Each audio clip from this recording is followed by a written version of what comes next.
అందరికీ నమస్కారం మిత్రులారా. నేను మీ కొండా రాజీవ్ గాంధీని మాట్లాడుతున్నాను.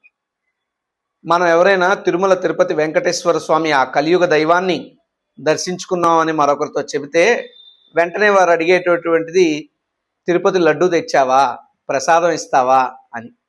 ప్రపంచవ్యాప్తంగా కూడా తిరుమల తిరుపతి దేవస్థానం యొక్క లడ్డూకు ఉండేటటువంటి ప్రఖ్యాతి చాలా గొప్పది.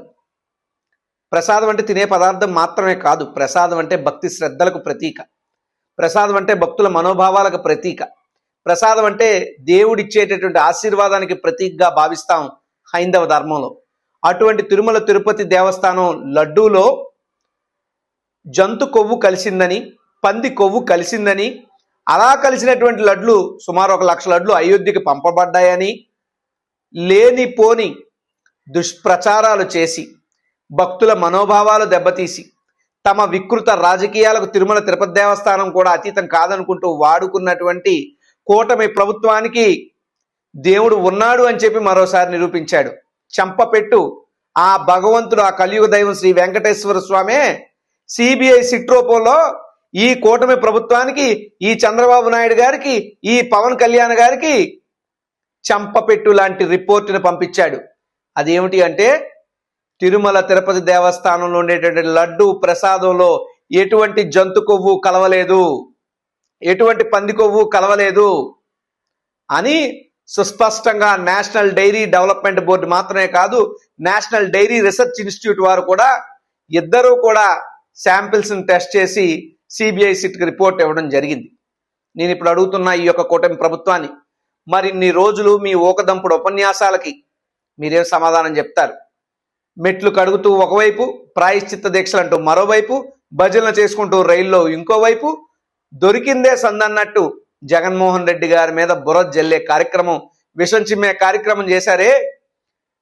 జగన్మోహన్ రెడ్డి గారిని అనడానికి ఏమీ లేక, మీ ప్రభుత్వం చేసింది చెప్పుకోవడానికి ఏమీ లేక, డైవర్షన్ పాలిటిక్స్ లో భాగంగా తిరుమల తిరుపతి దేవస్థానం యొక్క ప్రసాదాన్ని, లడ్డూ ప్రసాదాన్ని కూడా వాడుకున్నారంటే మీకన్నా దుర్మార్గులు, దౌర్భాగ్యులు ఎవరైనా ఉంటారా నేను అడుగుతున్నా. ఈ రోజు ఇచ్చినటువంటి సిబిఐ సిట్ రిపోర్ట్ ఏదైతే ఉందో దానిలో సుస్పష్టంగా చెప్పారు ఎటువంటి పంది కొవ్వు, ఎటువంటి జంతు కొవ్వు కలవలేదని. అంటే కేవలం మీ రాజకీయాలకి, మీ దుర్మార్గమైనటువంటి ఆలోచనలకి భగవంతుడిని కూడా మీరు ఏ రకంగా వాడుకుంటారో, అవసరమైతే భగవంతుడి మీద కూడా మీరు ఏ రకమైనటువంటి దుష్ప్రచారాలు చేస్తారని చెప్పడానికి జరిగినటువంటి సంఘటన ఒక ఉదాహరణ. ఈ సోకాల్డ్ కూటమి ప్రభుత్వం, చంద్రబాబు నాయుడు గారు, పవన్ కళ్యాణ్ గారు, ఎల్లో మీడియా తలుచుకుంటే ఆ భగవంతుడి మీద కూడా దుష్ప్రచారాలు మేము చేయగలమని చెప్పి ప్రపంచానికి మీరు చూపించారంటే మిమ్మల్ని ఏమనాలని అడుగుతున్నా. అందుకే భగవంతుడు విన్నాడు, భగవంతుడు ఉన్నాడు, భగవంతుడు నిజానిజాలని భగవంతుడే చూపించాడు ఈరోజు. కానీ మీరు చేసినటువంటి అబద్ధ ప్రచారాలు, మీరు చేసినటువంటి విష ప్రచారాలు, ఇదిగో పులి అంటే అదిగో తోక అన్న చందంగా, ఆలు లేదు సూలు లేదు కొడుకు పేరు సోమలింగం అన్న చందంగా, దున్నపోతు ఈనిందంటే దూడను కట్టేయమన్నట్టు చందంగా జగన్మోహన్ రెడ్డి గారి ప్రభుత్వం మీద అనేకమైనటువంటి విమర్శలు చేసి లడ్డూ వ్యవహారంతో అటు ఓ పక్క కోట్లాది మంది భక్తుల మనోభావాలను దెబ్బతీశారు, మరో పక్క తిరుమల తిరుపతి దేవస్థానం యొక్క ఖ్యాతిని మీరు తగ్గించే ప్రక్రియ చేశారు, ఇంకో పక్క భక్తుల మనోభావాలను మీరు దెబ్బతీశారు. అంటే మీ రాజకీయం కోసం ఎంత నీచానికైనా మీరు దిగజారుతారు అని చెప్పడానికి ఇంతకన్నా వేరే ఏ ఉదాహరణలు కావాలి?